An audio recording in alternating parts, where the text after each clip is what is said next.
ल्याउन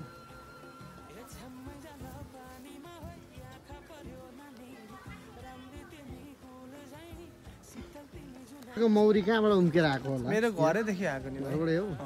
बाक्सा लिएर आउनु भएको छ बाक्सा पनि ल्याएको यहाँ मौरी लाउनु पर्यो अब मह धेरै खानु पर्यो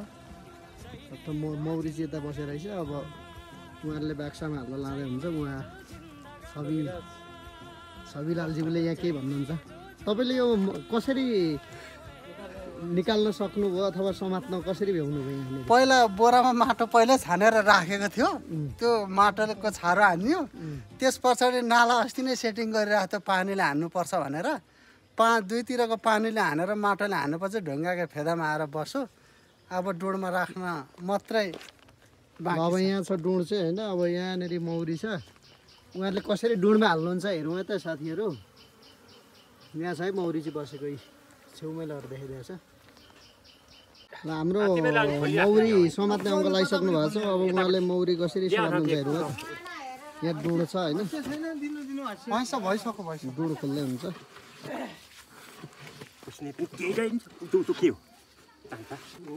गर्मीले गर्दा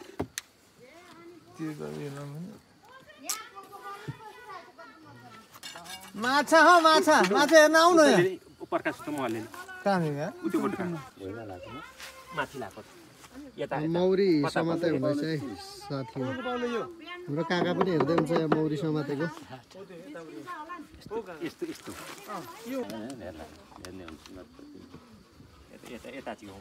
भेटो गरौँ है राजा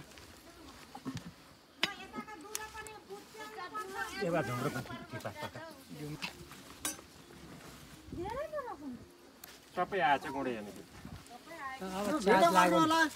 सबै आएछ सबै आएछ भयो अब मौरी समातै हुँदैछ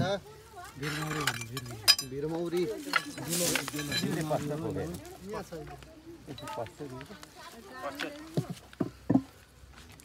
अलिक पर गरौँ ल टोक्छ है अरूलाई भने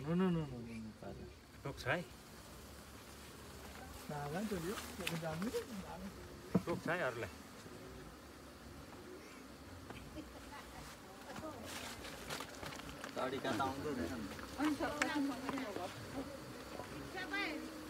टोक्दैन भने त म गरिदिन्छु नहलिउँ है हलिँदा टोक्छ है कहाँ टोक्छ त्यो कहाँ टोक्छ होइन त्यहाँ भरे चाट्नु नि भित्तामा अलिअलि यसो अलिअलि दुई दिउरे चाहिँ आइसक्यो अब कति 3-4 दिउरे रहेछ हौ जम्मै उठेछ त्यो गर्मीले गर्दाखेरि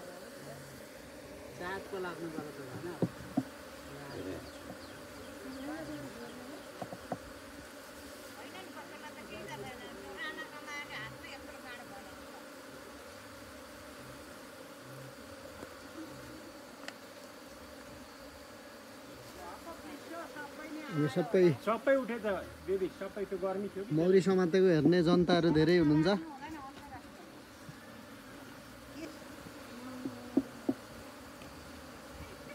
किन हामीहरूले मात्रै हेर्नु सबैले हेरुन्न भन्दा नि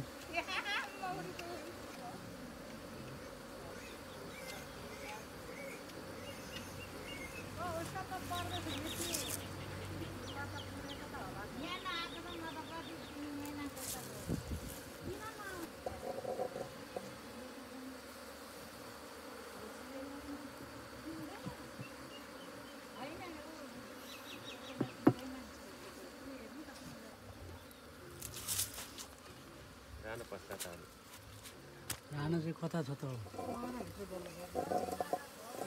त्यही होला नि जानु